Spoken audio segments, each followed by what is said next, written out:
Alright, so today I'm showing an assembly and disassembly of the Microtech Gen 3 LUDT. It's got the grip tape inlays. I've stuck one of my buttons in here. It's got a Tritium insert, and I just want to show a walkthrough of how to disassemble and then assemble, since some of these coil spring autos can be a little funny.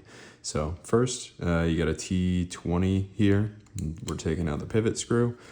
Make sure you do it from the show side and not the clip side from the factory.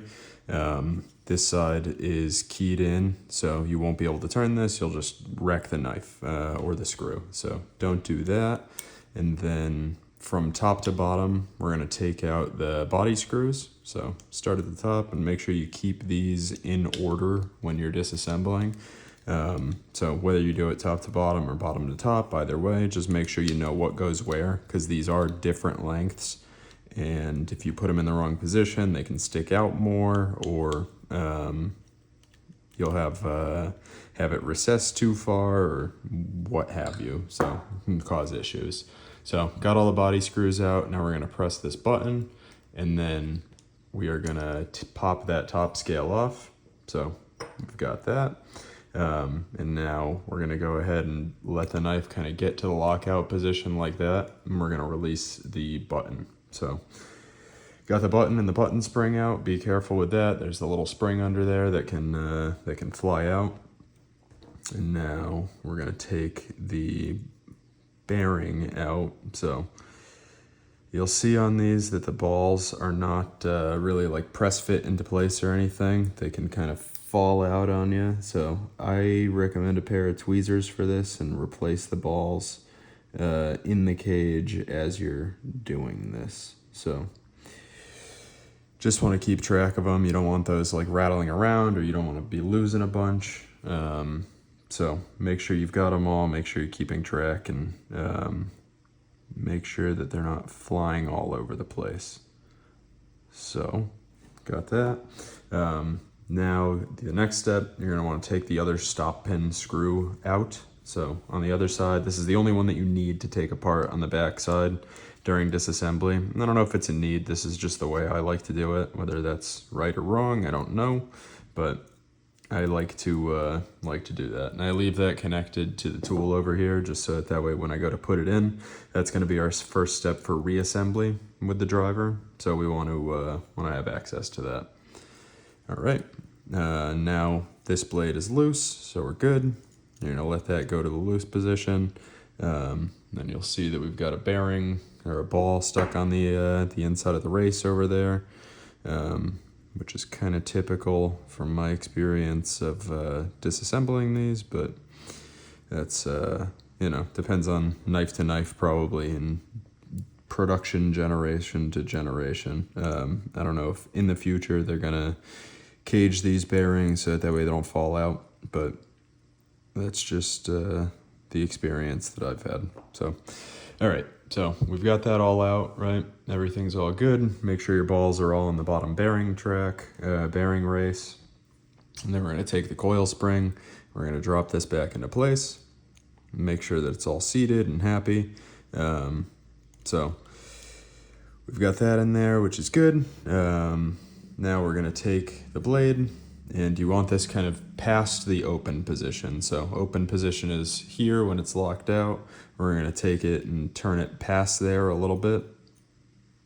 And then you're going to seat it both on the spring track, or this little spring hole, into put the spring on that, and then seat the blade fully on the bearing. So you can see there's kind of a little bit of a gap in here, if I can get it angled and focused and everything. Sometimes you've just got to wiggle this back and forth and make sure everything's fully seated. Shouldn't really feel any rocking or anything in there, which is what we're looking for.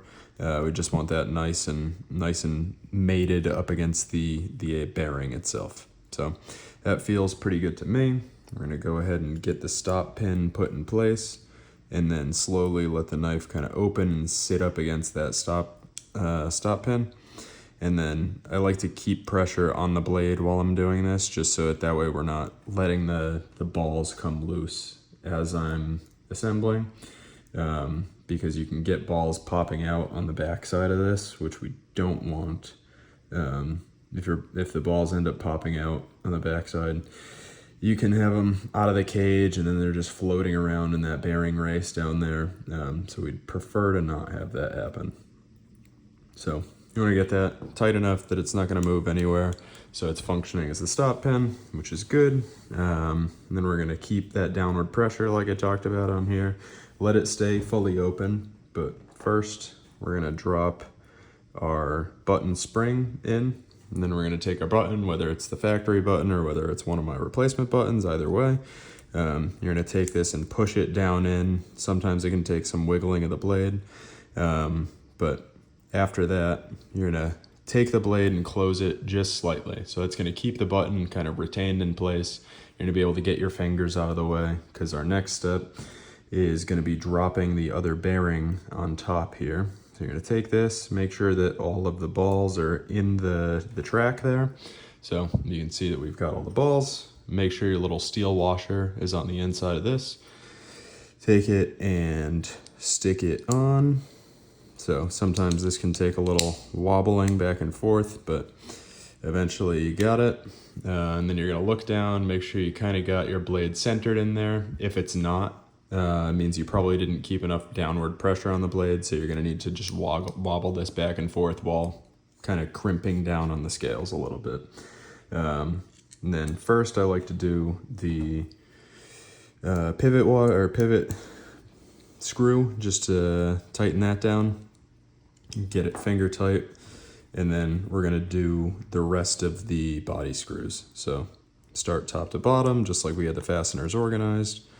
Tighten this whole thing down, right? So got one.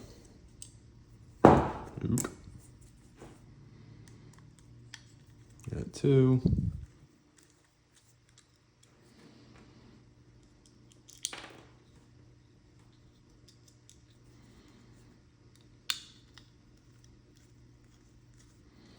That's three. And then we've got four here. So we've got all those relatively even tightness. Now I want to go ahead and tighten down the pivot. Make sure we've got the slack out of that. And make sure we're feeling okay here. So it feels okay initially. Now that we've got the pivot tightened down, I just want to go over the body screws one more time. Make sure we've got that stop pin tightened down good, so that way we're not deforming anything. So side one feels fine, side two is good.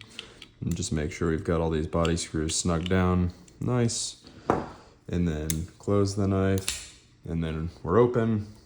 Blade play doesn't feel like anything.